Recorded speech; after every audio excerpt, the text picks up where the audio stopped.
last few weeks because you've been on this Spurs kind of roller coaster, haven't you? And let's start with last night, because you got in late and you heard the fireworks like pretty much everyone else in Bodø. Apparently it's just the norm. That's just what the fans do on these big European evenings. Well, the population here is only 42,000, so I think it woke the whole neighbourhood up. But yeah, very small place, very friendly people here, apart from the fireworks, of course. But, you know, Spurs have got to get the job done tonight. It's so quiet here, Mike, at the moment, because pretty much everybody in the whole of Bodø is in the brewery down the road. It feels so strange, doesn't it, that this is a semi-final of a Europa League? Well, even York City, even their stadium is bigger than this. It's a very, very small ground. You know, Ange Postecoglou said it's a nice little ground.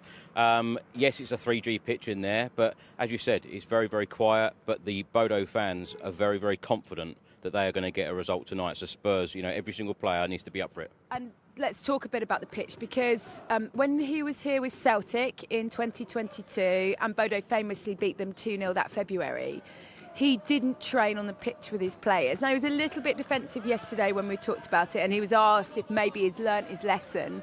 What did you make of that all? Because everybody you speak to, every Bodø Glimt fan says, it's the pitch, they're going to play at such pace, it's the pitch. Gal, I've spoke to fans today and they've actually said to me that they have the advantage in this tie. And I said, despite being 2 down. I said, how do you work that out? We're 3-1 up. And they've said, well, we've got a plastic pitch and you're not going to like playing on that plastic pitch. But, you know, we played Tamworth earlier on in the season in the FA Cup. We struggled on that pitch. I feel like Ange Postecoglou has learnt from that. He's learnt from bringing Celtic here and not training on the pitch, which, of course, the players did train here last night. So I'm absolutely delighted about that. But you have to, you know, you have to prepare for what's in front of you. We're 3-1 up from the first leg. The atmosphere last week was incredible, unbelievable. 400 fans have travelled here today. But whatever is in front of you... Are they confident? The Spurs fans, we know we've been through a hell of a lot. You know, we haven't won a trophy since 2008, but as I keep saying, you know, the players, do they want to be heroes or do they want to be remembered for finishing 16th or 17th in the Premier League? This is a huge opportunity. Whatever conditions are there, whether it's, you know, cold or whether it's, you know, plastic pitch, you know, we've got to overcome all of these things and have a historic night.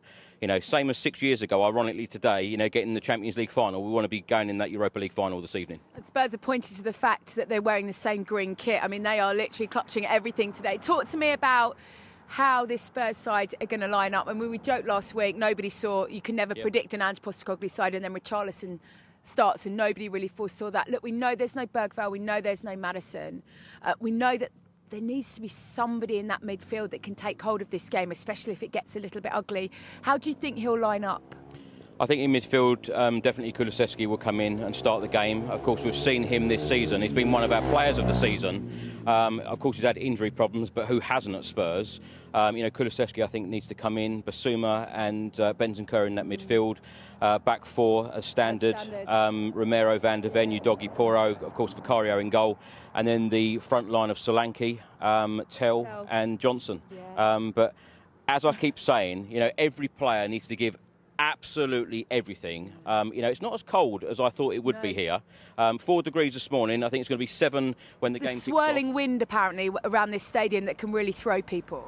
Yeah. But, you know, Spurs have actually put scarves on the seats for everyone today. So, you know, get everyone going and, you know, it should be a good atmosphere.